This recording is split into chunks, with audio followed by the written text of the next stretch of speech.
If you bought a new lawnmower from a big box store in the last 5 years, there is a better than even chance the engine inside was designed to be replaced, not repaired.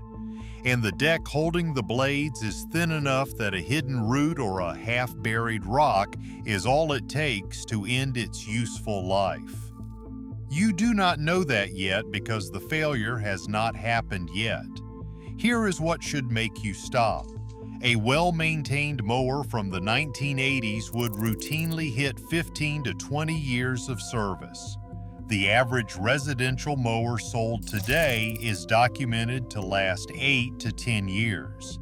That is not technological progress. That is a deliberate design outcome.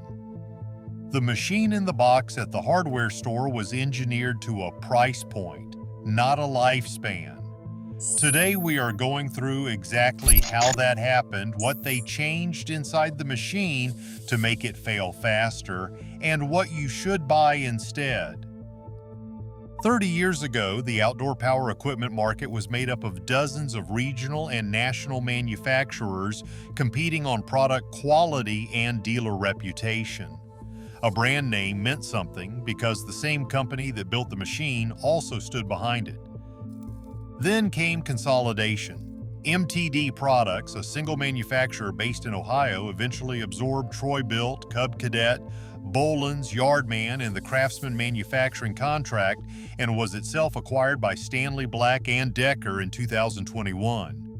Husqvarna, through its American Yard Products subsidiary, became the production source behind numerous store brand and private label mowers sold at mass retailers for decades. What that means in practice is that many different brand names on different colored machines in the same aisle of the same store are built on the same platform, by the same production line to the same price target. The name on the hood is a marketing decision. The machine inside is a procurement decision. The incentive driving that procurement decision is not how long the mower lasts. It is how low the unit cost can go while still passing the retailer's minimum quality threshold.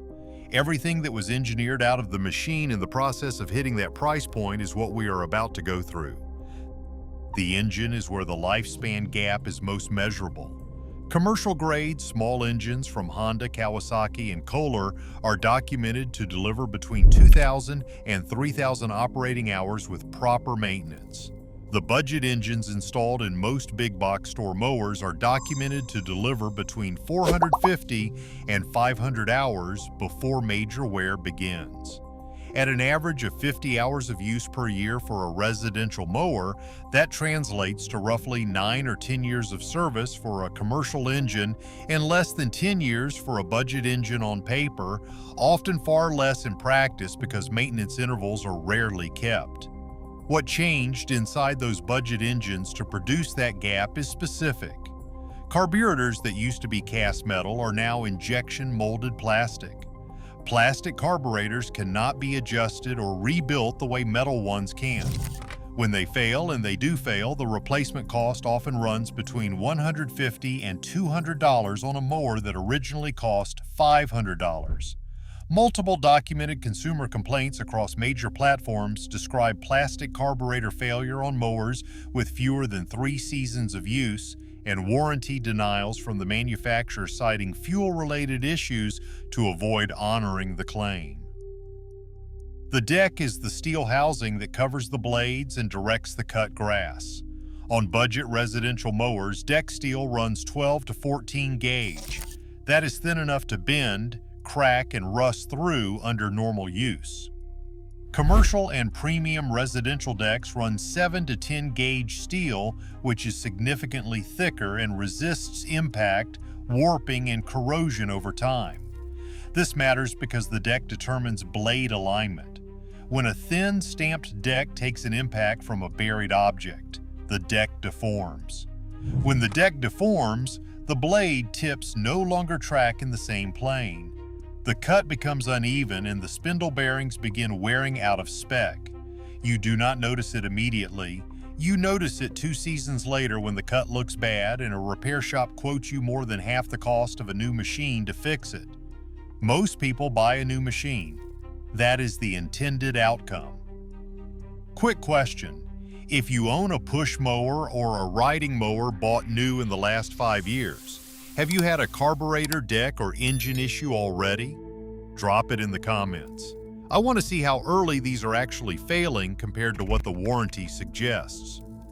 Self-propelled walk-behind mowers and riding tractors from the big box aisle use hydrostatic transmissions or gear drive systems built to a residential duty rating. The housing materials are lighter, the internal tolerances are looser, and the service intervals assume the owner will follow a maintenance schedule that most homeowners never look at. Transmission failures on residential-grade riding mowers within the first 4 years of ownership are well documented in dealer service records and consumer reports. The repair cost for a residential hydrostatic transmission runs between $400 and $900. On a mower that costs $1,200 new, that repair sends most owners back to the store. This is the trap that closes after you have already committed. Manufacturers in the budget and mid-tier residential segment routinely discontinue replacement parts within 3 to 5 years of a model's production run. This is not an accident. When parts are no longer available, the repair path closes. The only remaining option is a new machine. Independent repair technicians have documented this pattern across multiple brands and confirmed that parts availability for big box residential mowers is substantially worse than for commercial or premium residential equipment. A mower that cannot be repaired is not a durable good. It is a subscription. Here is the honest hierarchy ranked from best to acceptable. The engine is the most expensive component to replace, so engine selection should drive your buying decision more than the brand name on the hood. Honda GX Series and Kawasaki FR Series engines are the commercial-grade small engines that power the machines used by professional landscaping operations year after year.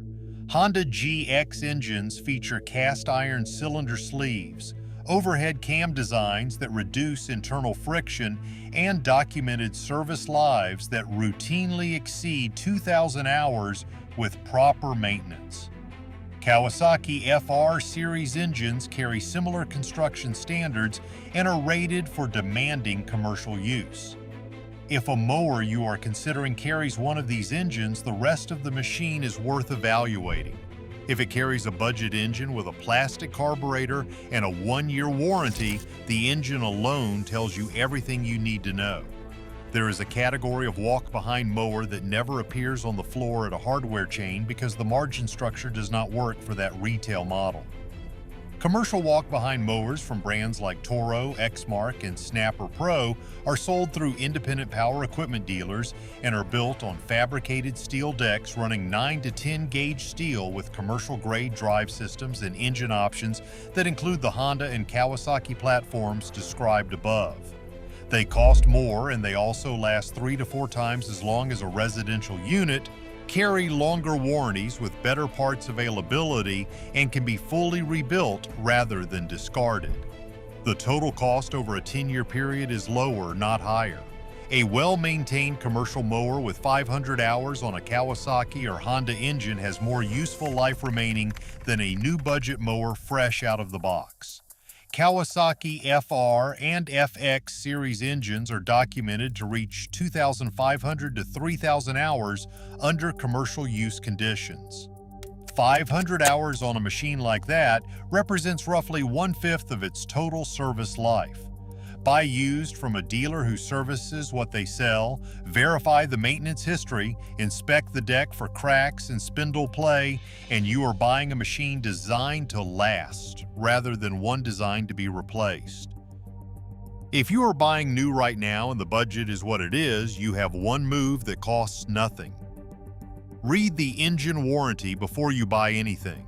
A 1-year warranty on the engine is the manufacturer telling you in writing what they expect to happen. A 3-year engine warranty means they built it to survive longer.